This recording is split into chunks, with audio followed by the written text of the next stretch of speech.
Moro ja tervetuloa taas uuden videon pariin. Aikaisemmin tällä paikalla me ollaan ajateltu vähän mutkia, kurvia, veden ja kullan liikettä erilaisissa häiriötilanteissa, kuten esimerkiksi joen mutkapaikoissa. Mutta lähdetään vähän yksioikoistaan asiaa. Tässä on tää kuru, jota ollaan pääasiassa aikaisemmin kaivettu. Olen tehnyt kaivausta kurun aukeamasuunnassa vasemmasta reunasta sekä myös oikeasta reunasta, johon paikallistettiin kurun mutkan sisäkaarre. Pysähdytäänpä ottaan linjasuuntaa kurun keskeltä, suorassa linjassa viimeisestä sisäkaarteen huipusta kohti kurun päätä, jossa nyt seison. Olen ymmärtänyt kullan kulkeutuvan virroissa painonsa vuoksi pääasiassa suoraan. Mutta tiedänkö, onko tää suoraan? Suorinta, lyhintä reittiä sisäkaarteesta sisäkaarteeseen. Vai voiko se olla suoraan kurun virtaamasuunnan mukaan?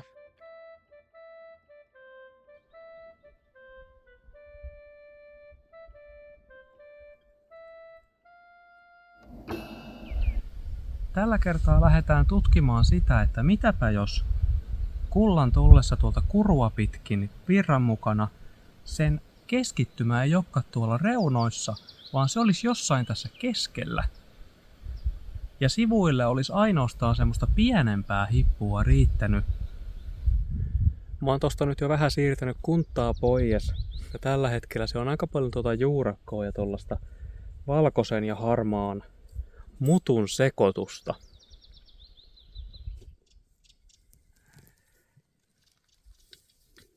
Kunttaa siirtäessä huomasin, että noin puolessa avatusta alasta maakuntan alla oli helppoa hiekkamaista, kun taas toinen puoli oli suoraa kivikkoa täynnä juurakkoa. Tätä aukoessani kiinnitin huomioni siihen, kun yhtäkkiä vierestäni alkoi kuulua työskentelyn ääni.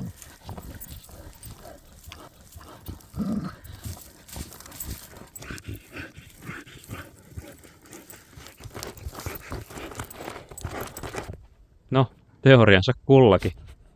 Toivottavasti toi vanha ränninperähiekka tuotti kaverille jännitystä päivään.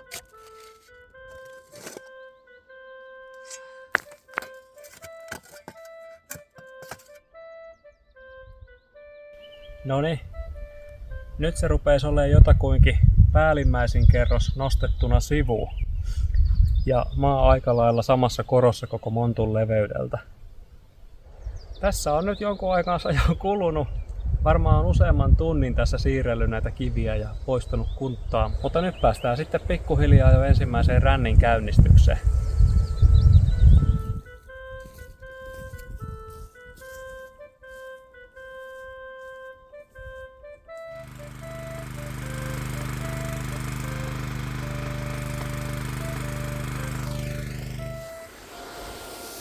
Siitä se sitten lähtee.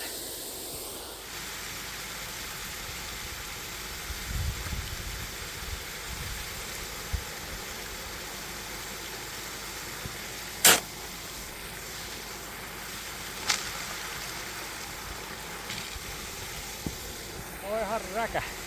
Meni pilveen ja tuli saakelin kylmä. No. Eiköhän se kohta taas paljasta.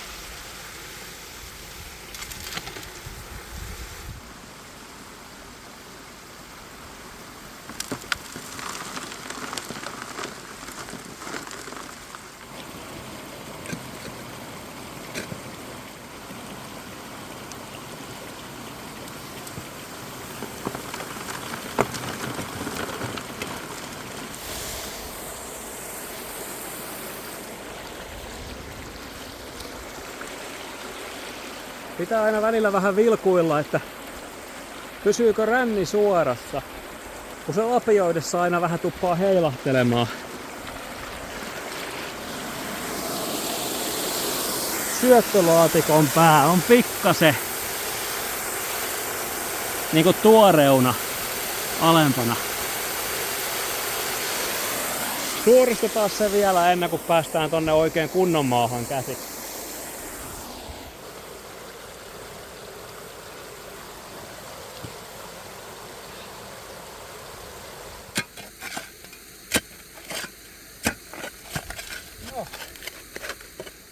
Maa yllätti sen ollessa heti kättelyssä hyvinkin tiivistä, soramaisen saven ja painuneen hiekan sekalainen seos.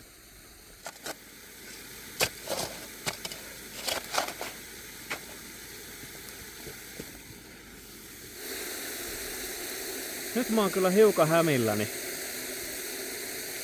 Mä oon tässä montun tavallaan alkureunassa, heti kivien takana. Ja tässä ei kyllä ollut nimeksikään minkäänlaista pintamaata ton kuntan alla. Siis käytännössä alkoi heti tommonen soramainen kerros.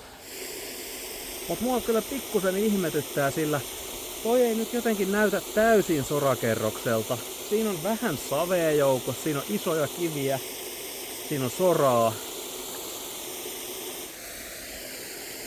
Aika jännä. Mä ajattelin, että tää olisi tämmönen ihan vaan pintamaitten rännitys. Mulla ei ole minkäänlaisia odotuksia varsinaisesti vielä näistä ensimmäisistä rännityspätkistä. Mut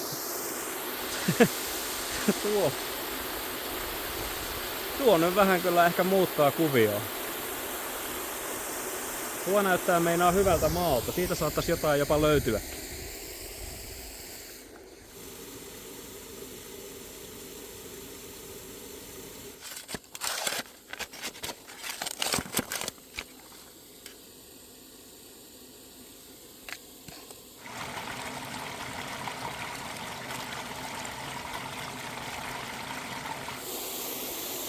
Eikä tarvinnut mennä, kun kyllä. Ja rännityskin loppu. Eikä tarvinnut mennä, kun ihan pari lapiollista vaan eteenpäin, niin kyllähän se sieltä sorapedin antoi. Aika selkeä. Tämä rännitys tuli päätökseen kaiken kaikkiaan sopivaan aikaan. Maa muuttui tässä vaiheessa selkeästi kiinnostavammaksi ja rupesi kaivuisiin osallistuva organisaatiokin olla jo pitkän aamupäivän jälkeen pienen huilin tarpeessa.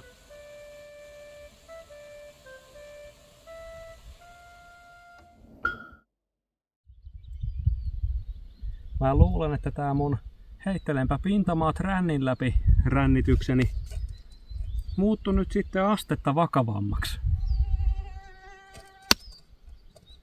Vakavaksi se kävi myös hänelle. Joo, tää on niin selkeä sora. Ei tästä kyllä erehtyä voi. Mut siitä mä oon kyllä hyvin hämilläni, että näin pinnassa. Sillä on kyllä hyvin mielenkiintoista, kun ei tarvi mennä edes 10 metriä tuohon viereselle montulle, mikä oli sitten taas pääosin heti kuntan alta ihan leikkihiekkaa. Mutta tällaista se lapiomiehen homma on. Metri tai puolikaskin voi olla hyvin tärkeä ja merkitsevä.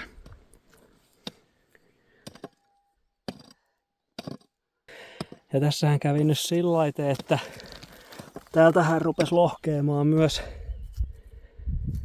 kallionpalasia. Saas nähdä kuin siinä käy. Kallionpalasia hyvinkin. Pehmitin maata ensin hakulla ja käynnistin sitten rännin uudelleen. Osoittautui, että irrottamaani maa-aines oli hyvin nopeasti nosteltu rännin läpi ja vastassani oli jälleen maan seasta pilkistävä kallio.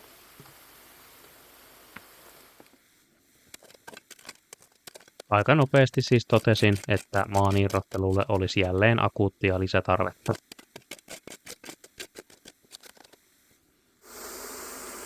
–20 minuuttia käy ränni vielä ja sen jälkeen meikäläisen on aika vetäytyä saunamajuriksi. Ihan hirvittävän valtavaa monttuahan tässä ei vielä saatu aikaiseksi, mutta on tää meikäläiselle kuitenkin vielä semmonen tietynlainen pintamaiden rännitys.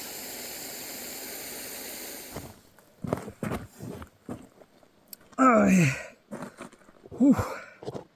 No niin, illan työt on suoritettu. Tää pääsi tosiaan vähän yllättämään, kun mä ajattelin, että mulla olisi tässä jonkinlainen pintamaakerros, jonka alta löytyisi sitten se itse kaivuukerros. Mutta kävikin vähän niin, että kun kuntaan siirsi, niin se oli se kerros. Ihan hirvittävän syvään en päässyt. Tältä puolelta näitä kiviä lähempää ehkä syvemmälle ja sitten taas sen puolen reunamontusta jäi aika pitkälti tonkimatta. Mutta otetaan nyt pienet vaskaamiset tässä välissä.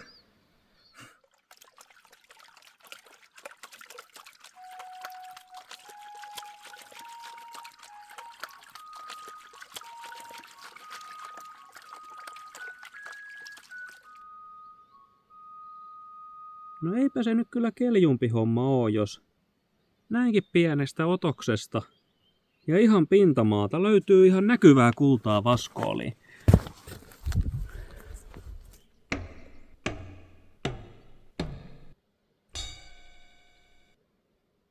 Onhan siinä jo useamman kymmentä hippua. Ja yksi tommonen pikkasen karkeampikin.